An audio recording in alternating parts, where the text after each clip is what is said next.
Our program tonight is Presidents and Their First Ladies, dramatically speaking. Now, Presidents and Their First Ladies, dramatically speaking, is the creation of the veteran acting and writing team of husband and wife, William and Sue Wills. For more than 20 years, they operated their own theatrical company in Ocean City, Maryland. They're now in their 14th year of bringing to life the stories of 32 different presidential couples. Last year, I had the privilege of introducing them when they brought you the story of Richard and Pat Nixon. I remind you, they're not impersonators, but hope that their costumes, dialects, and demeanors will help recreate these historical characters. With the Presidents and Their First Ladies program, William and Sue hope that by presenting the personal side of our first couples, they'll become more than just names you read in history books. You've heard the term whirlwind courtship?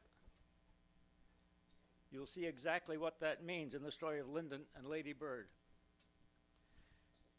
In their married years, Bird grew into the astute businesswoman, and Lyndon became known as the Master of the Senate. Thus, it was not a surprise that when he became president, his administration passed more important legislation in less time than any since FDR. Lyndon became known for his bigger-than-life personality, and as Lady Bird herself said, that life with Lyndon was one big adventure. Today, we proudly present the story of Lyndon and Lady Bird Johnson. Here are Bill and Sue Wills.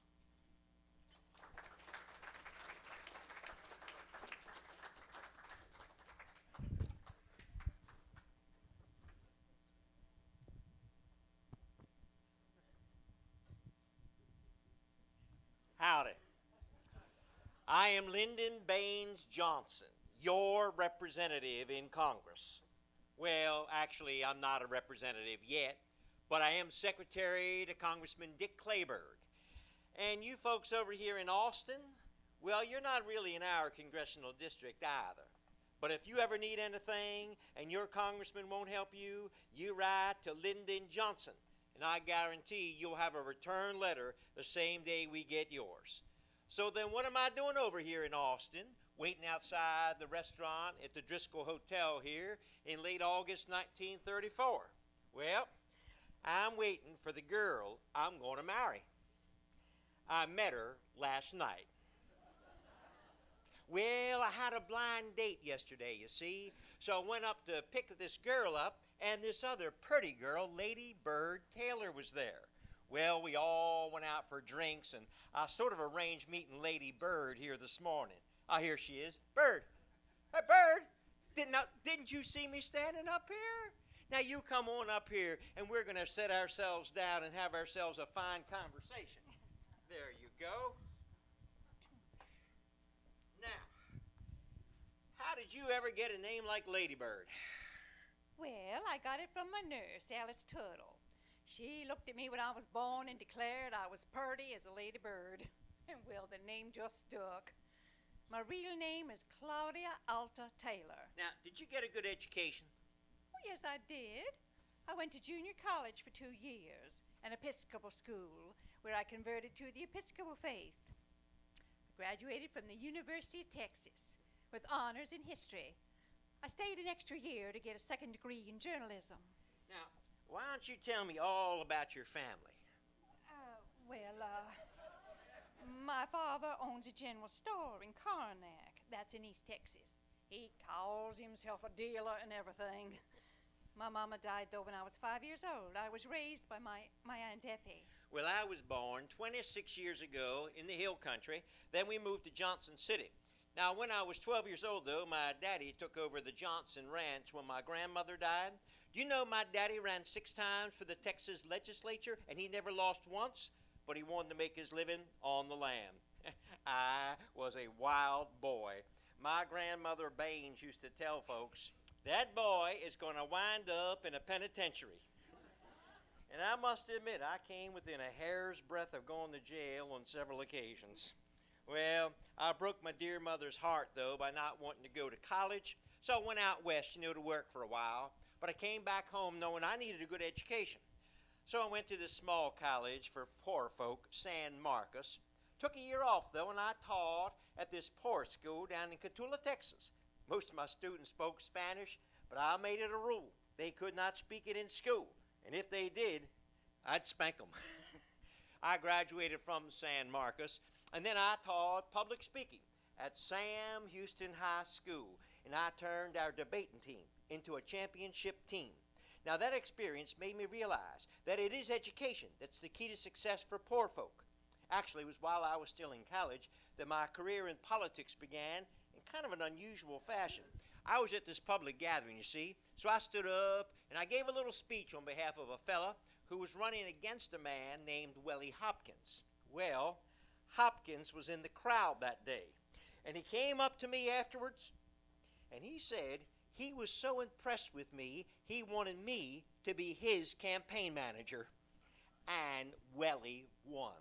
It was actually Welly who introduced me to Congressman Dick Clayburgh to be his secretary back in Washington, D.C. Now, Bird, listen, I make $4,000 a year, and I've got some good life insurance. But Mr. Dick, he'd rather have himself a good time than work for his constituents. So I'm really running that office, and I'm doing the work of a congressman. And I fully support President Roosevelt. I believe in his vision for this country, especially for our rural areas. Now, let's go take a long ride. Well, I tell you, it was like being caught up in a whirlwind. I'd not met up with that kind of vitality before. Lyndon told me all about his past girlfriends, his desire to speak up for the poor, his dreams for the future. And by the end of the day, he really shocked me. Bird, I want you to be my wife. Well, I told him that would be ridiculous. But I did invite him home to meet my daddy, who told me, "You've brought home a lot of boys. This one looks like a man." So I returned to Washington, D.C., and I started writing letters to Bird. This morning, I am ambitious, proud, energetic, and very madly in love with you. I want to see people. I want to walk through throngs, want to do things with a drive, including pursuing my suit of marriage. 2 months later, I showed up at her house. Bird, we either do it now or we never will. All right. Yeehaw! Well, the wedding was as quick and as wild as the courtship. Our engagement lasted only as long as the car ride from Karnak to San Antonio. Lyndon had phoned a friend there and asked him to arrange the wedding to take place at the Episcopal Church that very night. Then, in the middle of the ceremony, when it came time to place my wedding ring on my finger, we had a problem. Lyndon's friend had forgotten to get it. So he ran over to a Sears Roebuck store and he brought back a whole tray. The one I picked out cost $2.50. Well, the next morning I called a friend and I told her, "Lyndon and I committed matrimony last night." Well, the wedding took place on November 17th, 1934. Lyndon was 26 years old and I was 21. After a brief honeymoon in Mexico, we immediately went to Washington, where we moved into a rented one-bedroom apartment. Well, almost at once I discovered how life would be with Lyndon. He was a vital steam engine, obsessed with his work and in doing the best job possible. He worked round the clock and demanded the same of those who worked with him, including myself. Lyndon pushed me to be more than I ever could have been by myself. He was always improving me and stretching me. He thought I was good looking. He wanted others to see me that way. He would call up at the last moment saying he was bringing people home and I had to make sure there'd be dinner waiting. While I loved theater and museums, he much preferred working. I managed our financial affairs. Lyndon took a part of his salary for his needs, and I was in charge of paying the bills and sending various amounts to family members in need and buying savings bonds. Well, the following June, Lyndon made me just happy as could be when he asked if I would mind moving to Austin, Texas. President Roosevelt had appointed me as the Texas director of the new NYA, the National Youth Administration. I was only 26 years old, and I was the youngest director in this country. Now, we were to put young people to work, especially young people who are still in school and needed to earn some money to help them stay in school. And I made sure all my projects included all races and minorities. Basically, we were building roadside parks along the highways of Texas. This added to the beautification of the highways, but also it gave folks, a place to pull off and to rest or to make repairs. And it also gave me a chance to start to build a political base throughout the whole state of Texas as well. Well, I too got to see how government could help beautify our surroundings. Lyndon spent a year and a half as NYA director, and I feel it was one of the happiest times in his career. But Lyndon wanted more, and his chance came when Congressman James Buchanan died of a heart attack in February of 1937, and Lyndon decided to run for his seat. I felt proud that I could help him in a major way. When my mother had died years before, she left me an inheritance that my father had been holding for me. So I took $10,000 of that money and I financed Lyndon's campaign. I was 28 years old, and I was the least known among 8 candidates. Now, Bird's money helped me, but I also was helped by the backing of several influential men in Texas, and I would profit by backing the most important man, President Franklin Roosevelt. I ran on 100% support of Roosevelt policies. Now, my public speaking at events might have left something to be desired, but not my one-on-one politicking. I could connect with people, and I imitated my daddy's technique of making sure I got real close to folks and touched them. A good firm handshake for those men, and a nice little hug and a kiss on the cheek for the ladies. Now, I was the underdog, and I was really being criticized for my youth. But following my daddy's advice, I turned both to my advantage. At rallies, I started telling folks, listen, they say I'm a young candidate. Well, I've got a young campaign manager too. And then I'd bring out this 8-year-old boy as my campaign manager. And he would stand up on that stage and recite this poem, They Say It Couldn't Be Done. The crowds loved it.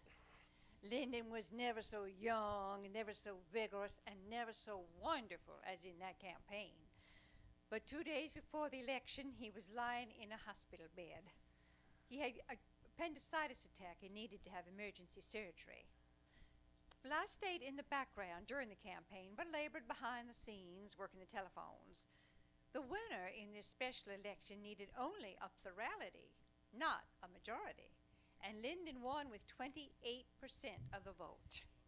And then 1 month later, I personally met President Franklin Roosevelt as he was on a fishing trip in Texas, and I got the phone number of his right-hand man, Tommy Corcoran. I would be a freshman congressman, but I had access to the president, which access I used to good advantage.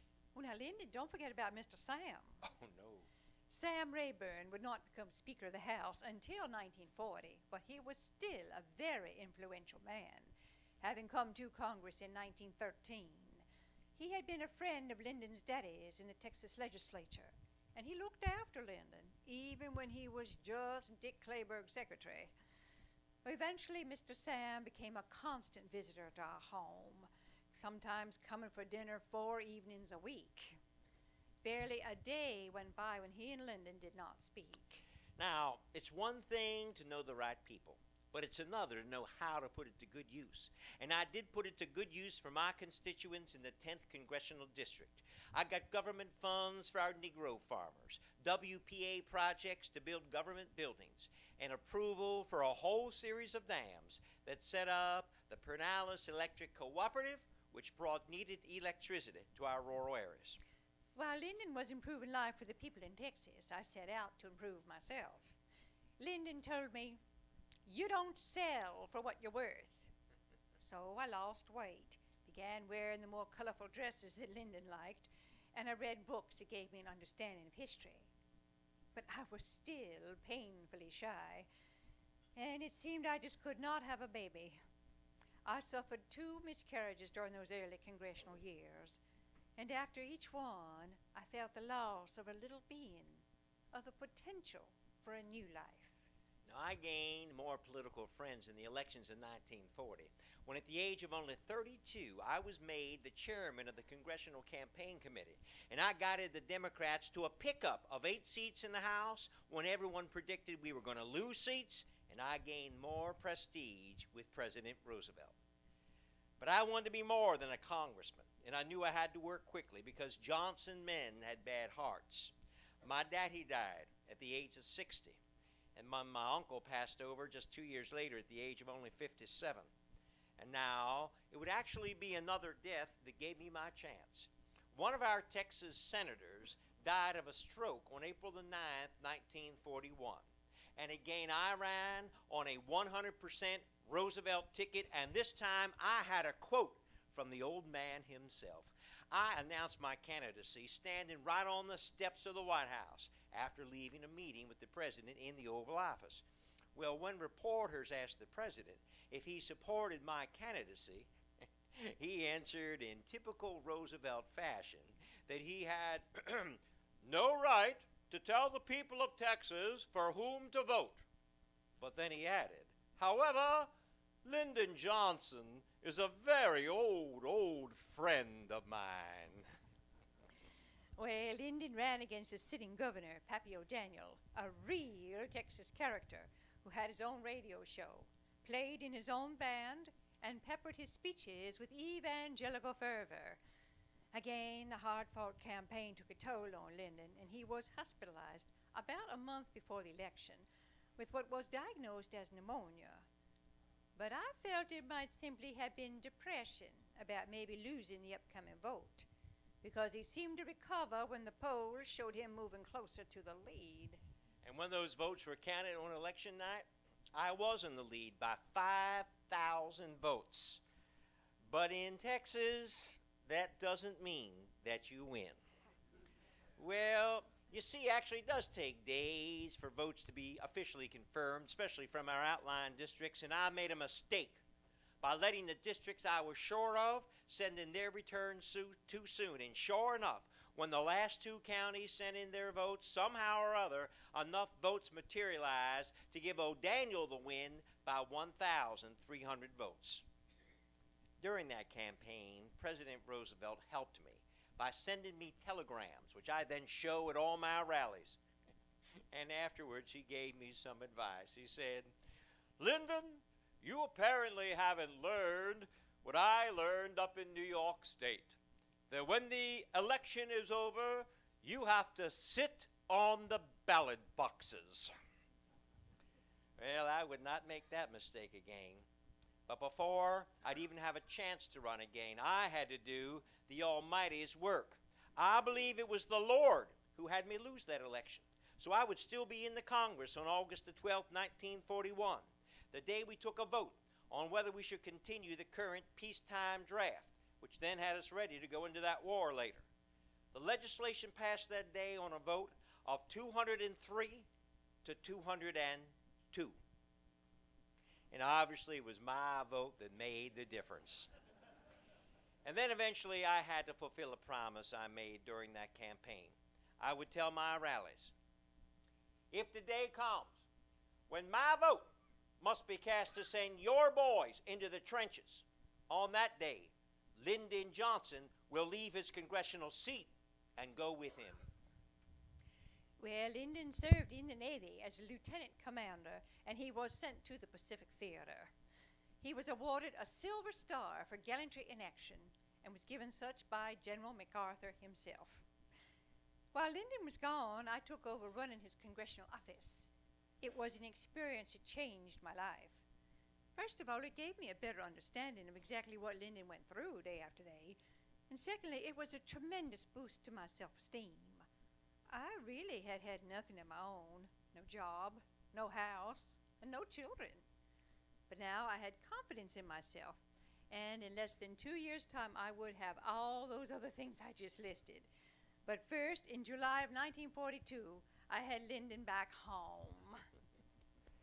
Well, President Roosevelt issued a directive that all congressmen should immediately return to their legislative duties. Oh, Lyndon, I just got an inheritance from my uncle.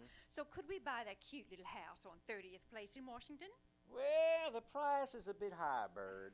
But you just let me use the old Johnson treatment on 'em and I'll whittle that price down. They're not going to budge. Sure they will when I start Oh, talking to Lyndon, them. I want that house. I've been living out of a suitcase ever since we've been married. I have no home to look forward to. I have no children to look forward to. I have nothing to look forward to but another election. I bought her that house. And then 2 months later, she bought this struggling radio station in Austin, Texas, which she would run. So she'd now have her own business. And finally, on March 19th, 1944, she would become a mother with the birth of Linda Bird Johnson. Say, we could be a one-suitcase family. We've all got the same initials, LBJ. Well, the KTBC radio station cost $17,500, and it had liabilities of about $19,000. I threw myself completely into this job, even washing the floors myself. We increased our station power and became a CBS radio affiliate. Just 8 years later, that station would be worth almost $500,000, and the business would now be known as the Texas Broadcasting Company. But that was just the beginning. Now, while Bird was building up her radio stations, I was mired in Congress. Well, with war spending taking precedent, I could no longer get funds for my congressional district projects. I believe I only introduced, 7 major pieces of legislation in the 11 years I served in the House and only gave a few speeches on the floor. I just didn't like being one of 435. I'd much prefer being one of 96, the Senate. And I would have my chance to run again in 1948, but not before Bird would cause me terror and then great joy. You see, first in 1945, she almost died from another miscarriage. I was at least 4 months pregnant when I woke with a high fever, eventually reaching 105 degrees. On the way to the hospital, I started hemorrhaging. It was a tubular pregnancy, the same condition that had contributed to my mother's death. They needed to operate on me immediately. And I told those doctors you'd do everything to save Bird. Well, she not only recovered, but just 2 years later, she would give birth to another fine baby girl, Lucy Baines Johnson, another LBJ, on July the 2nd, 1947.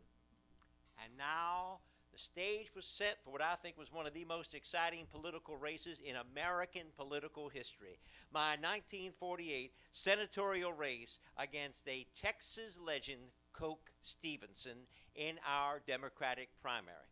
My campaign slogan was peace, preparedness, and progress. And I campaigned in a newfangled way. Buy helicopter, the Johnson City Windmill. Well, I helped Lyndon by attending women's teas. Then he asked me to give a speech at one of his final rallies. It was on Lyndon's 40th birthday, one day before the election. Well, driving to that rally, my car left the highway and turned over twice before coming to a stop. And all I could think of while that car was turning over was, I should have voted absentee. Well, fortunately, my friend and I were not seriously injured. Our clothes were torn and we were bruised. I flagged down a passing car and my friend did go to the hospital, but I got a change of clothes and appeared at the rally. The next day, Lyndon's mother, sisters, and I separated the Austin phone book into 5 parts, and we made phone calls all day. But it seemed we fell short. By midnight on election evening, Stevenson was in the lead by 1,894 votes. And now the fun began. Those votes continued to be counted, and a couple of days later, I was now in the lead. But then a few days after that, Stevenson was back in the lead by 114 votes. Then votes from the 13th precinct in Wells County came in, with an additional 203 votes from what had been first reported on election night. Of those 203 votes, there were 202 for Johnson, 1 for Stevenson. I now had an 87 vote advantage, and there were no more votes to count. This time, I had sat on those ballot boxes. Oh, but it wasn't over, and it got even more exciting. About 6 days later, it looked like the Wells County Democratic Committee was going to throw out those last 203 votes because it was reported by one person who claimed he saw the actual voting list that the last 203 names were written in a different ink from all the rest and all in the same handwriting. Well, to prevent that from happening, we got a state judge issue a temporary injunction 1 hour before their meeting started. And days later, the Democratic State Convention voted to put my name on the ballot. And then Stevenson's men went, and they got a federal judge to issue a temporary injunction barring my name from the ballot. So we only had one place left to go, the United States Supreme Court. Abe Fortas, my lawyer friend for the past 15 years, went to his friend Justice Hugo Black, who was the Supreme Court Justice in charge of all Fifth Circuit Court matters. And on September the 28th, Abe convinced Justice Black to set aside that injunction barring my name from the ballot. Why? Justice Black declared that federal courts lacked jurisdiction in state elections. I was on that ballot, and I won that November election by 350,000 votes. But for years, I carried with me the nickname Landslide Lyndon for my 87 vote victory over Coke Stevenson. And about those suddenly found 203 votes, well, there was a little joke going around that went something like this. This little Mexican boy, Manuel, was sitting on the curb crying his eyes out. So this fella comes up to him. He says, "Manuel, why are you so sad?" And the little boy looks up and he says, "Because my father was here last Saturday, and he did not come to see me." The man looked down at him and said, "Manuel, your father's been dead for 10 years. And the little boy cried even more. And he said, "You are right, sir. But he was here last Saturday, and he voted for Lyndon Johnson, but did not come to see me." Well, in the next few years, things moved along rather quickly. In 1950, after just 2 years in the Senate, Lyndon was chosen as Majority Whip. I had to count the votes and keep our party members in line, and this suited my style perfectly. I'd grab them by the lapel, and I'd give them that Johnson treatment. Then in 1951, I persuaded Byrd that we should buy my aunt's 243-acre ranch along the beautiful Pinellas River, and that would become our home, the LBJ Ranch. We also bought our first television station in Austin, although Lyndon was worried if Texans would spend good money for a TV set. Well, they surely did, and we bought stations in other Texas cities as well.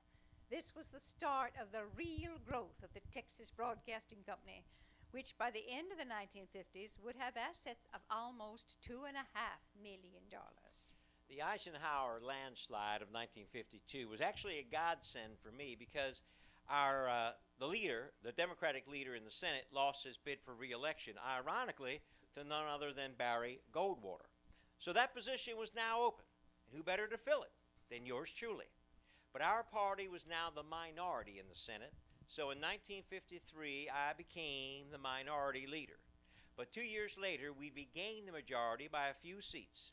So in January of 1955, at the age of 46, I became the youngest Democratic majority leader in history.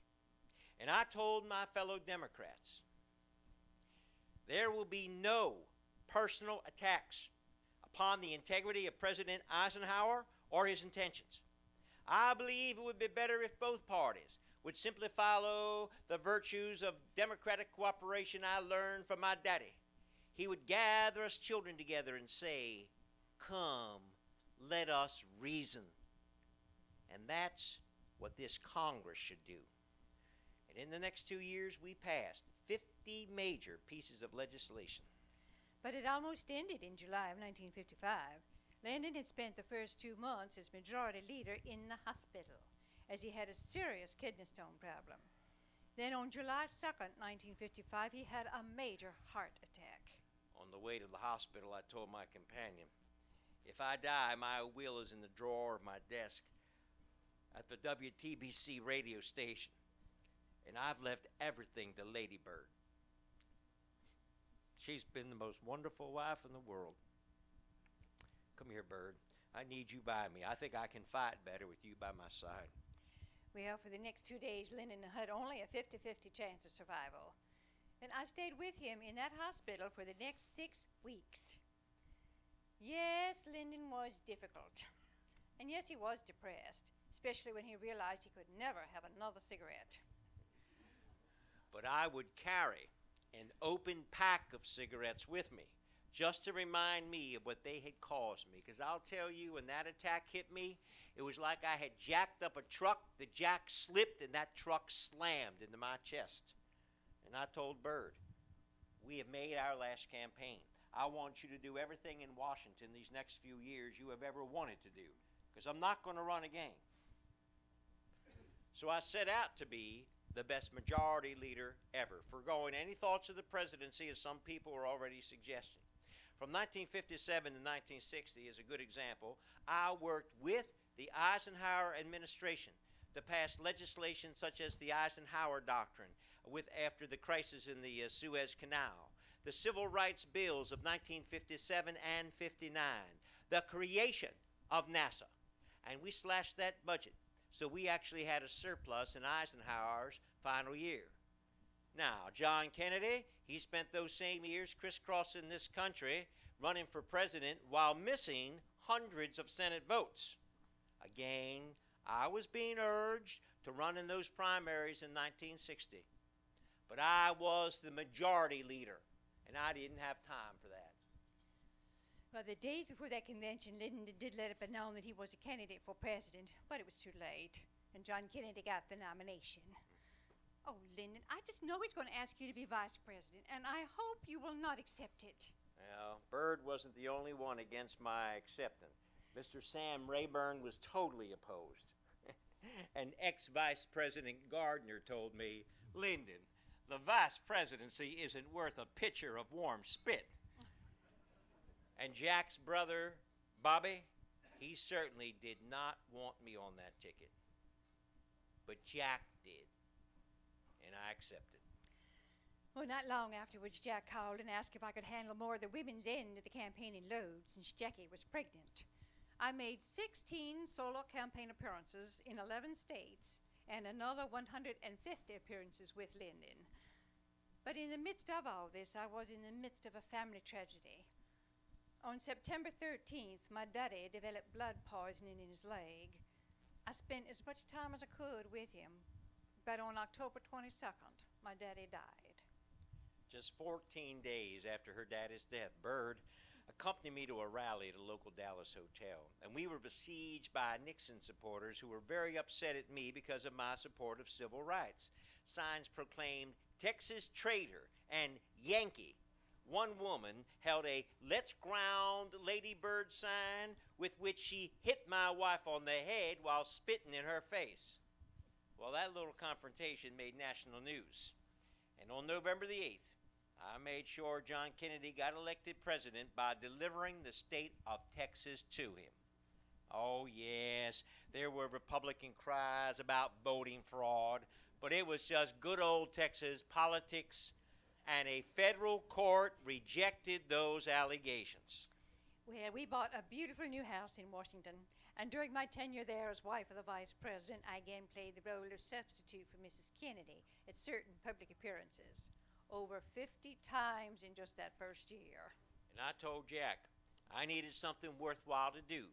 So he put me in charge of the new committee on equal employment opportunity, made me chairman of NASA, but also spent a lot of time traveling the world on behalf of the president. 11 trips to over 33 foreign countries. One foreign leader asked me if I was born in a log cabin. I said, no, you have me confused with Lincoln. I was born in a manger. In Senegal, West Africa, I handed out pencils compliments of your Senator Lyndon Baines Johnson. In Karachi, I walked among the natives and even the lepers, and I told a camel driver, "You come visit me in Texas," which he did. I chased steers to a pasture in Saigon. I walked into that Taj Mahal, and I let out a good old Texas yell. And I stood in West Berlin, Germany, before 350,000 people, and I gave a speech on behalf of President Kennedy.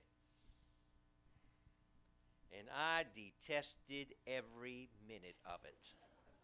Then there were those distracting news stories trying to link me to people, like Texas wheeler dealer Billy Sal Estes, who was being investigated by the FBI, and Bobby Baker, my longtime right-hand man in the Senate.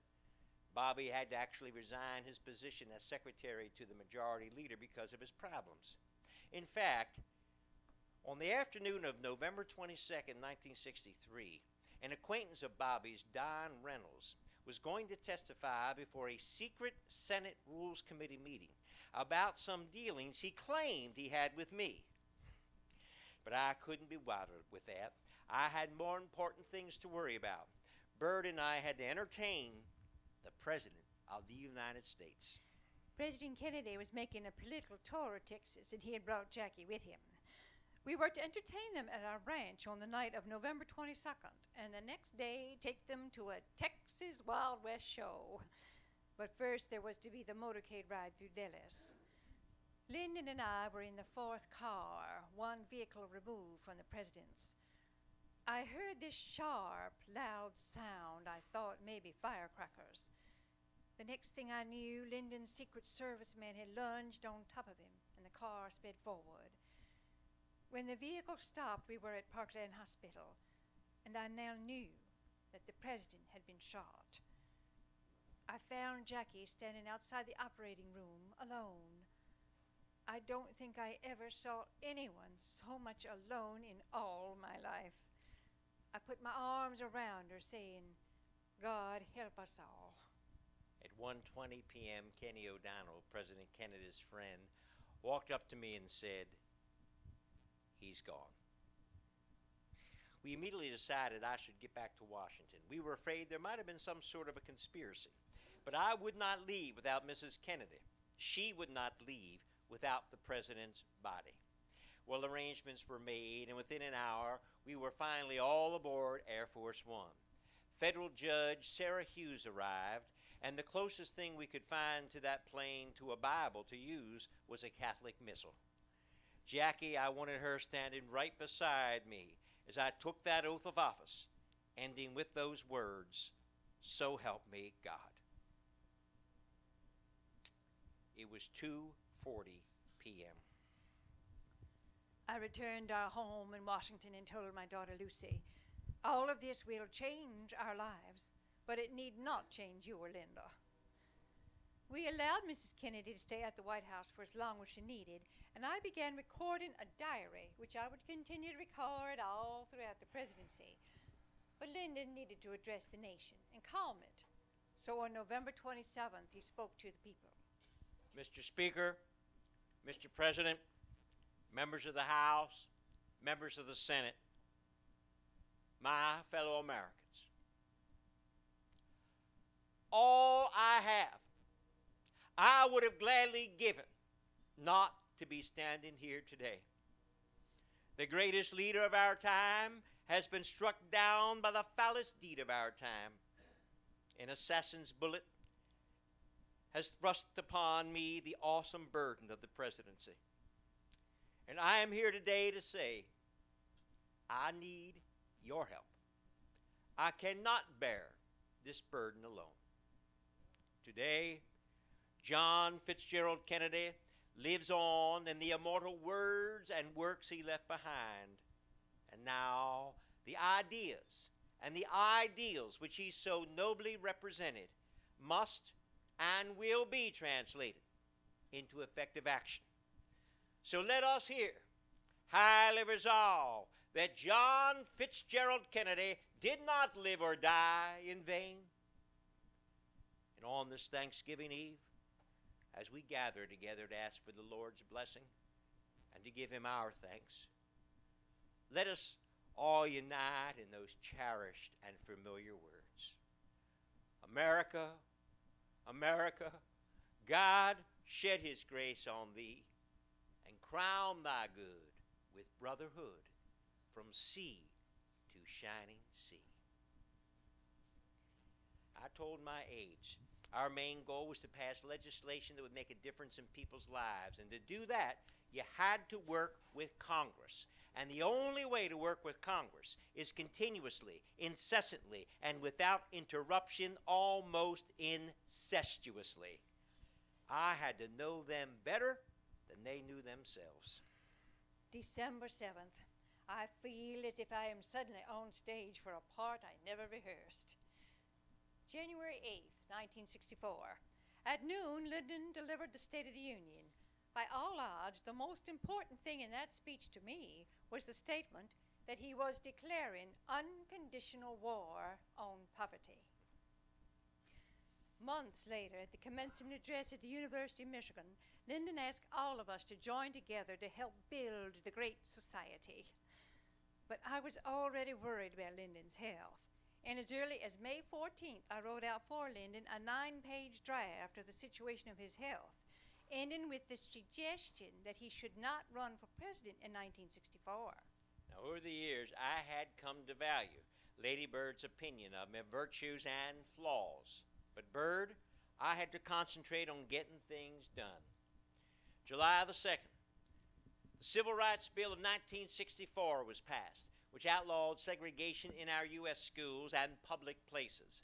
August, the Equal Employment Opportunity Act passed, which created VISTA, our country's own Peace Corps, Job Corps, Head Start, adult basic education, free legal services, and summer youth programs. I just hope that foreign problems do not keep mounting. They do not represent Lyndon's kind of presidency. But sadly, that was not to be. August the 2nd, 1964. 3 North Vietnamese torpedo boats attacked the USS Maddox in the Gulf of Tonkin. Now, we defended ourselves by sinking one of those boats, but we considered that attack was a mistake, and we downplayed that incident. But 2 days later, there was another report of an attack on 2 of our ships in the Gulf of Tonkin.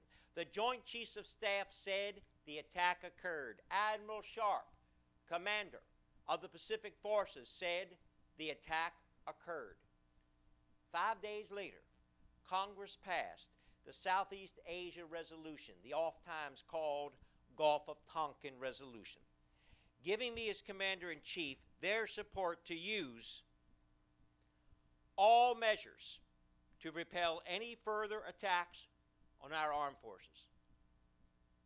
When I took over for President Kennedy, we already had 16,000 military advisors in country, helping the South Vietnamese fend off incursions from the north and attacks from the Viet Cong rebels. I was not going to expand that defensive posture. Well, Lyndon did not decide to run for president for certain until one day before that convention opened. In fact, he had written a statement saying he would not run, and he asked me for my opinion. Oh, beloved, you are as brave a man as Harry Truman, FDR, or Lincoln. To step out now would be wrong for you, and your enemies would be jeering. Look, I am not afraid of what Time magazine has to say about me, or lies, or losing money, or defeat. I cannot bear any of the burdens, so I know it's only your choice. Well, Lyndon chose to run, and decided that I would help him in the South. You see, his civil rights bill had angered some Southerners, and his presence in certain areas of the South might do more harm than good. But Southerners still respected Southern ladies, and I was a Southern lady. So the idea for the Lady Bird Express was born, a 4-day whistle-stop train trip through 8 states in which I gave 46 speeches. However, the FBI was aware of threats of bombing the train, so they had an extra engine run about 15 minutes ahead of us down the tracks. My daughter Linda went with me, and the only real problems we encountered were hecklers at numerous stops, who sometimes made the speeches we gave rather difficult. My husband has made clear that the Constitution means the same for all the people, in all sections of all states. Lyndon has offered to unify this country, to put behind the things of the past. If we are to heal our history and make this nation whole, prosperity must know no Mason-Dixon line, and opportunity must know no color line. Well, Lyndon won the election, and he asked me to do a first. Hold the Bible for him at his swearing-in ceremony. And I won by the largest percentage of votes to that time, 61%. And in the Senate, the Democrats held a 68 to 32 seat advantage, and in the House of Representatives, an amazing 295 to 140 seat advantage. And in 1965, I used those numbers to my advantage. April, the Elementary and Secondary Education Act, the largest program to provide funding for our schools from kindergarten to 12th grade. July, the Medicare bill, which would provide health insurance for those over the age of 65, and the same month, Medicaid bill passed. August, the Voting Rights Bill, which would eliminate literacy tests for voters and give the federal government more oversight into the registration of voters. September, the Department of Housing and Urban Development, HUD, was created and saw the naming of the first black man to a cabinet. Also in September, the National Endowment of the Arts and Humanities legislation passed. November, the Higher Education Bill, which would provide strength to our colleges and universities and also give student aid to our students. But in the prior month, October, we passed a bill that made me very happy because it made my wife very happy. The Highway Beautification Act. It called for control of outdoor advertising along the nation's growing interstate system. The act also required certain junkyards along interstate or primary highways to be removed or screened. It encouraged scenic enhancement and roadside development. 1965 was quite a year. While Lyndon was passing 80 of 90 bills that the administration sent to Congress, our personal lives were just as busy. Remember, we came to the White House with 2 teenage daughters. Linda was age 19 and Lucy was 16. Oh, Linda was the smart one and able to handle money so well. Lucy was a lark, an imp. You may as well try to bottle sunshine as to suppress her. Then there were the boyfriends. Linda had been engaged for a while to Bernie Rosenbach. Oh, my heart ached for him when they broke up. Then she began dating none other than the movie star George Hamilton. Lucy had met a new boyfriend, Pat Nugent, whom she described as a really tough guy, meaning that he was wonderful. Yes, 1965 was quite a year. What would the future bring? Well, in 1966, we passed 97 out of 113 bills, including landmark legislation such as Clean Rivers, Highway Safety, the Federal Highway Bill, the Freedom of Information Act, and the creation of the Department of Transportation. February 29th, 1966. Lyndon and I talked about Vietnam. In fact, that is about 2/3 of what we do talk about these days. And that's what I want to talk to these folks about right now. Bird, you can take a seat. Yes, darling. I want to read something to you. Strategically, South Vietnam's capture would end the freedom of 12 million people and endanger 150 million more. We reach the inescapable conclusion that our own interests demand help from us in sustaining Vietnam's continued existence. Now, you know who said that? President Dwight Eisenhower. In 1955, the Senate approved the Southeast Asia Treaty Organization on a vote of 82 to 1. I was fulfilling those treaty commitments. Now, I've heard it said, folks said I wanted that Gulf of Tonkin resolution so I'd have an excuse to expand that war. I wanted peace. And here's a few facts. Yes, we did respond with a very limited bombing run to that Gulf of Tonkin incident, but then that was it. But then on September the 18th, 1964, there was another attack on one of our ships in the Gulf of Tonkin. No response. November the 1st, a Viet Cong attacked, killed 6 Americans, wounded 76, and destroyed 27 of our planes. No response. Christmas Eve, our U.S. officers' quarters in Saigon was attacked. February the 1st, 6 more killed and many more wounded. February the 10th, another one of our bases was attacked, and 21 of our soldiers were killed. They were killing our men while they slept at night. And I could not ask our American soldiers to fight with one hand tied behind their backs. With rolling thunder, we did begin bombing sites in North Vietnam, but only because Hanoi was stepping up its attacks in the South. I still wanted peace. At a speech I gave in April of 1965 at Johns Hopkins University, I said, if Hanoi would just guarantee South Vietnamese independence, then the North could look forward to a cooperative effort backed by a $1 billion American investment. I want to change the Mekong River the way we changed our Tennessee Valley. And the United States would negotiate without preconditions. Hanoi's answer, we were trying to bribe them. By July of 1965, some 10 months after that Gulf of Tonkin incident, I finally gave approval for a change from defensive to offensive activity.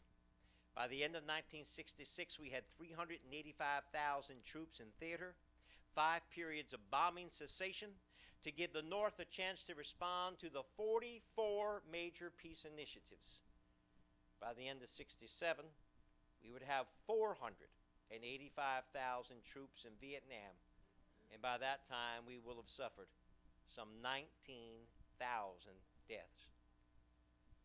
And there is not a mother in the world who cares more about it than I do, because I have got hundreds of thousands of them over there.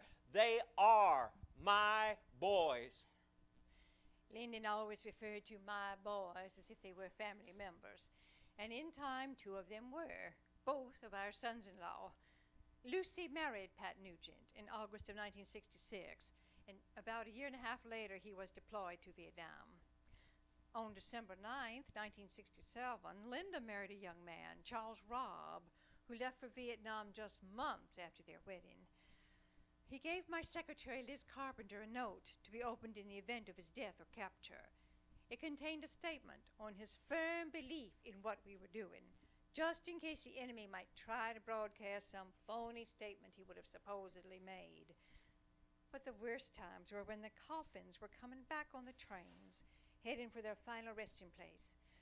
Well, Lyndon did not think the American public would have the stomach to keep on fighting, so early on he wanted to get out. But he just could not find any getting out place. By the end of 1967, the anti-war protest movement that had begun on college campuses had spread to such a degree that in October there were 100,000 people protesting the war at the Lincoln Memorial. My own dear wife had to face down hecklers as she gave speeches at Williams College and Yale later that same month. Now, 1967 was a year of ups and downs. On January the 27th, we signed a treaty banning weapons of war in outer space. Yet hours later, I was told of a tragedy of a fire at Cape Kennedy killing 3 of our astronauts. In June, there was a 6-day war in the Middle East when our ally Israel again defeated her enemies. But we suffered casualties as Israeli boats and torpedo planes attacked the USS Liberty, killing 34 and wounding 171. Also that summer, I nominated and the Senate approved the first African-American jurist to the Supreme Court, Thurgood Marshall. In November, Lyndon accompanied me to the Episcopal Church for Sunday services. We sat in George Washington's pew and were stunned when the preacher left his discussion of the scripture to launch into a statement about the state of affairs in the nation, especially about Vietnam. I turned to stone. Lyndon later told me, "Greater love hath no man than he attend the Episcopal Church with his wife." 1968 started out with nothing but trouble. On January the 23rd, the North Koreans captured the USS Pueblo, an intelligence gathering ship. They held that crew for 11 months. And for 11 months, the plight of those men obsessed and haunted me. January the 30th and 31st, the North Vietnamese launched the so-called Tet Offensive. During a time of peace, a holiday period of peace in that country, they attacked 36 provincial capitals. Now, it was a pure military defeat for the enemy. Estimates are hard, but some people say as many as 40,000 died on that offensive, with many others wounded or captured. But in this country, it became a public relations victory for them.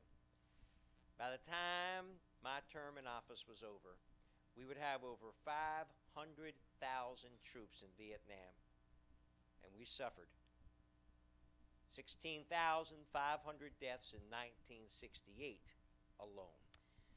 We were very worried about Lyndon's health and had talked about his not running again. In fact, at his State of the Union address in 1968, I thought he would announce it, but he did not. He repeatedly said his concern was for how it would look to the troops and to their families. And what if they and their families would say, "Oh, President Johnson can get out, but we can't"? I was to give a speech to the nation on March the 1st, 1968, about the situation in Vietnam. And I also decided I would announce that I would not seek another term. But I told my aides not to say a word because I could still change my mind. But the question about what the families would think was brought home hard to me the very morning I was to give that speech. My daughter Linda arrived home at 7 a.m. in the morning after having seen her husband off for his Vietnam deployment. She looked tired and lonely and bewildered. And she looked at me and said, "Daddy, why did Chuck have to go to Vietnam to fight and maybe die for people who did not even want to be protected?" At 9 p.m. that night, I addressed the nation. Whenever Lyndon spoke, I would critique him about his delivery, choice of phrasing, length of time. And at many campaign speeches, I would slip him notes telling him bring the speech to a close. This night, I simply whispered in his ear, "Remember, pacing and drama." I believe it was his best speech ever. He clearly described the situation and announced another bombing halt, which could begin bargaining for peace. Then he said, "With America's sons and fields far away, with America's future under challenge right here at home, with our hopes and the world's hopes for peace and the balance every day, I do not believe I should spend an hour or a day of my time in any personal partisan causes or any duties other than the awesome duties of this office, the presidency of your country. Accordingly, I shall not seek and I will not accept the nomination of my party for another term as your president. But let men everywhere know, however, that a strong, a confident, and a vigilant America stands ready tonight to seek an honorable peace, and stands ready tonight to defend an honored cause, whatever the price, whatever the burden, whatever the sacrifice that duty may require. Thank you for listening. Good night, and God bless all of you." I believe our announced exit was as dramatic as our entrance into this job, although the actual exit is still 9 months away, if the Lord lets us live. And to these 9 months, I am going to bring the best that I possibly can. 4 days after Lyndon's speech, Martin Luther King, the grassroots architect of the civil rights movement that Lyndon had formalized by legislation, was assassinated. 110 cities erupted into violence and destruction. 39 people were killed over the next few days. We had to mobilize 22,000 federal troops and call out 34,000 National Guard to aid the local police. Days later, I signed the Fair Housing Bill, which would outlaw discrimination in the sale and renting of housing. So the Democratic primary became a race between my Vice President, Hubert Humphrey, anti-war candidate, Eugene McCarthy, and my longtime nemesis, Robert Kennedy. And the nation was shocked again when Bobby was shot to death on June the 5th. So my longtime friend Hubert Humphrey won nomination at our convention in Chicago, one so violent because of the so-called anti-war peaceniks that it was deemed unsafe for me to even make an appearance. Hubert would lose to Richard Nixon in the November election. Also, in that summer of 1968, I signed the Nuclear Non-Proliferation Treaty along with 56 other nations to stop the spread of nuclear weapons. Sunday, January 19th, 1969, the golden coin is almost spent.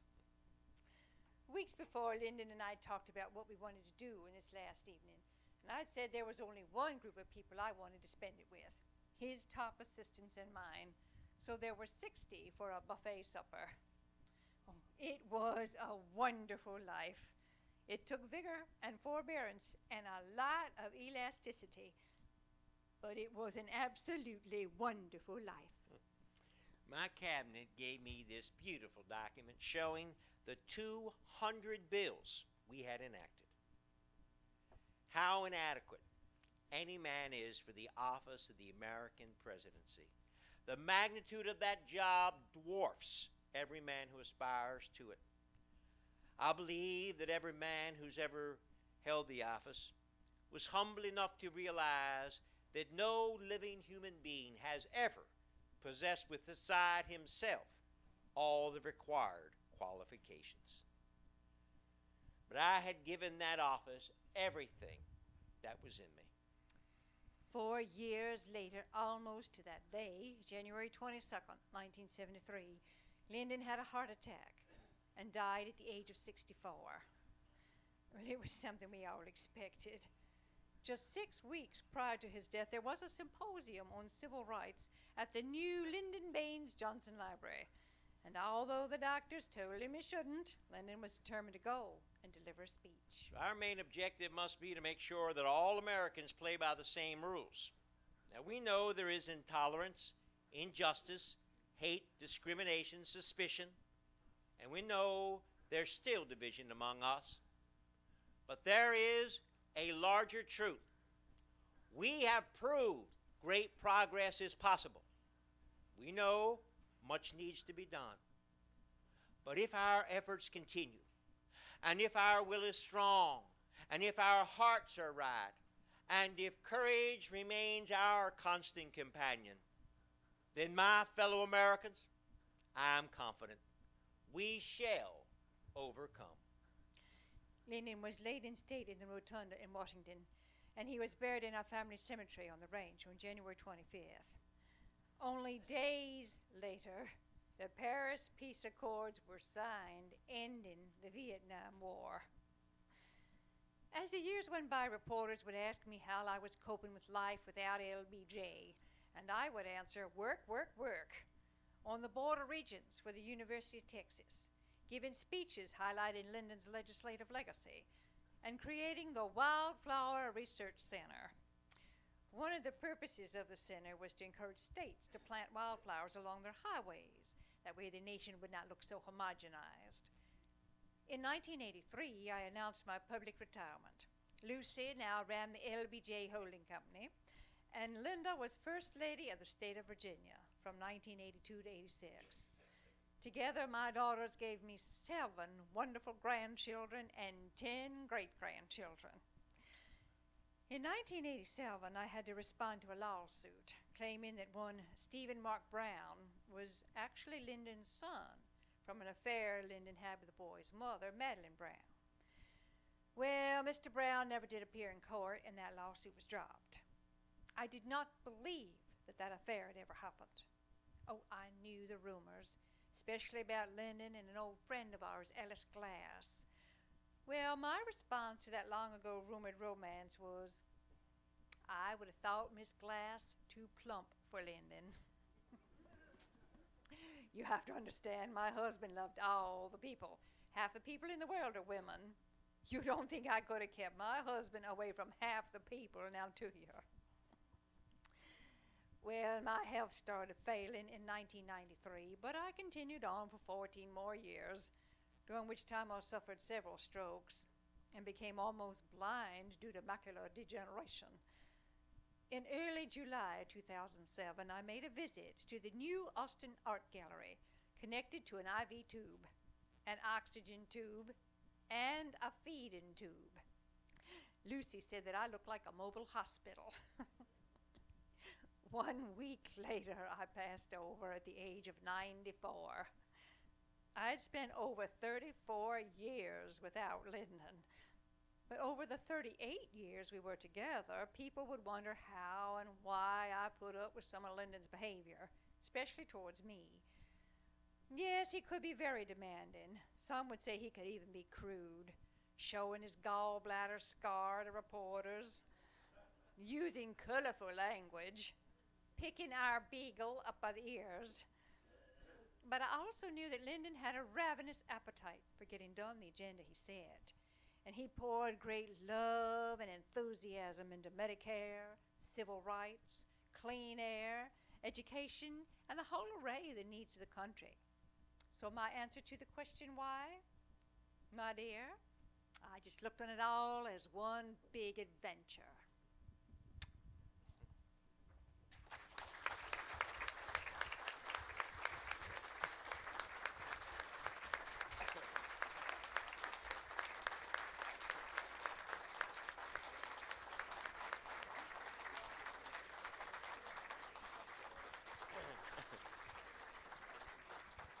Well, Thank you, Bill and Sue. well, thank you, folks, and thank you, Joe. I hope we brought back some memories of Lyndon and Lady Bird. I hope we gave you some new information. You know, President Johnson is a funny president. Think about this, really. How often do you hear his name brought up? You very rarely hear the Democratic Party say, we're the party of Lyndon Johnson. Now, true, he's got, the Vietnam War, but on the other side of the ledger are these 200 bills that he passed during his short administrations, including some of the most important bills that people are living their lives by today. So it's an amazing legislative history he left behind. Now, Sue and I are going to be milling around for a while. We do want to let you know we do, as Joe mentioned, 32 presidents. We have 19 of our shows on DVDs, and we have them with us here tonight. So if you're interested, we have a lot of great presidents. Sue will have them. If you see her in that, can't miss her in that yellow dress, right? And we also invite you to visit our website, PresLadies, PresLadies.com. We have a lot of fun information up there as well. So, Joe, thank you again for having us. Thank you, Bill and Sue.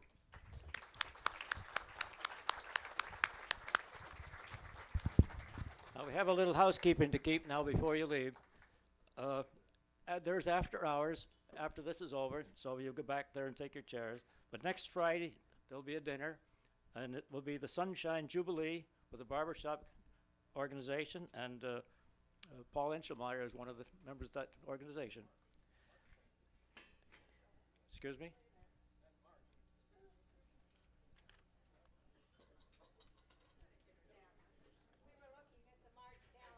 We're looking at the March calendar. Okay. Don't go before Sharon Knapp has the winner of the raffle. You have all the raffle tickets? Okay. Another one? Okay, hold on. I'm the lucky guy to pick. Okay, I'll let you pick. Okay. Yes. Okay. I had a hard time getting people to fill these out. That's why I offered a prize. We're gonna turn It's a them big prize. Oh, big prize, right? Okay.